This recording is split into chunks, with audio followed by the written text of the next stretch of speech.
post-traumatic stress. I was living under a bridge in Florida. And it's not a disorder saying that there's something wrong with you. It's an injury. It's an invisible wound of war. Veterans taking their own lives or having suicidal thoughts. I've been struggling with suicidal ideations since being separated from the military. Chris Fowler is a homeless veteran currently living at Decatur's Salvation Army. Chris served in many locations, including Afghanistan. When you go to bed at night, you hear gunfire, and you wake up in the morning, you hear gunfire. Chris's struggles are not uncommon.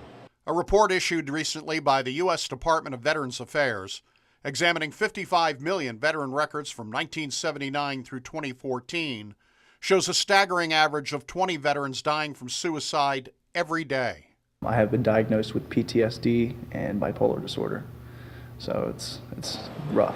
I had mental issues and went to St. Mary's and became homeless, and I ended up seeking out the men's shelter here. Very rough, every day I had to try to find food. I lost a lot of weight, just kept trying to find employment. The VA will seek new leadership. With the change of administrations, David Shulkin will take over. The previous administration had management employees concoct schemes to actually deny veterans care. Congressman Rodney Davis has consistently battled the VA to help veterans in need, especially when it comes to obtaining proper medical care.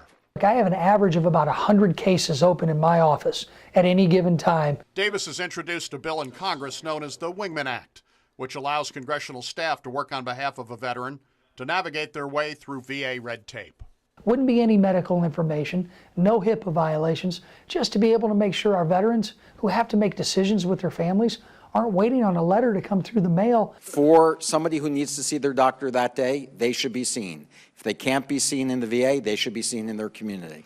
As we transition, hanging up the uniform, coming into civilian life, there can be challenges. Erica Jeffries was a Black Hawk helicopter pilot in the Army and now directs the Illinois Department of Veterans Affairs. Her agency operates the Warrior Assistance Program, where veterans can obtain qualified help.